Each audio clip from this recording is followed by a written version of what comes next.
mga beshi kong tunay. Kaya na po tatawagin kong beshi.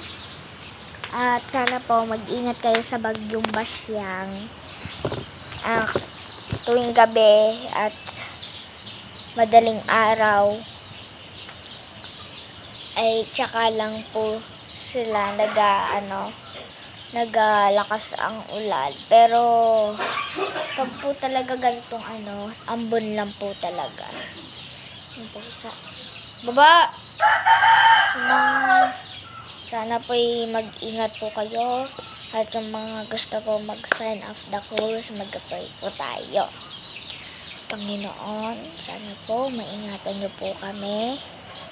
At sana po lagi niyo po kaming gabayan, samahan, ingatan sa papalapit na masamang bagay or aksidenteng pupunta sa amin.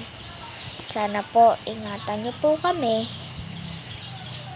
At sana po tigil na po itong bagyo na ito, kasi mas masaya po kung walang bagyo. At Lord, sana po maingatan niyo po yung ate ko sa school man, kung saan man. Sana po maingatan niyo po kami kung saan man po kami. Sana po ingatan niyo po kami, please lang po Lord. At sana po huwag niyo po kaming ipapahamak at pasensya na po sa lahat ng kasalanan namin. At amen.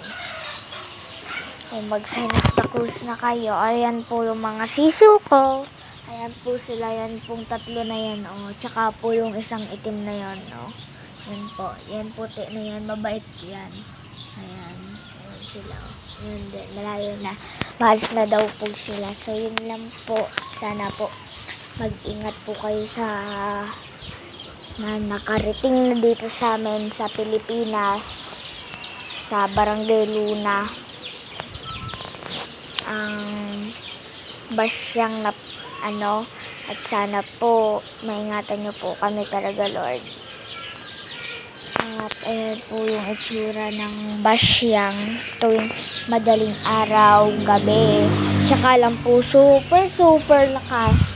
At oo nga po, iniingatan kami dahil ambon lang po ngayon.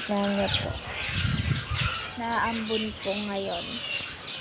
Pero po hindi po ngayon dahil pa lang siya, yung parang pa lang. Sige lang po. At sana po mag-ingat lang po kayo, please lang po. Yun lang po. Bye bye po.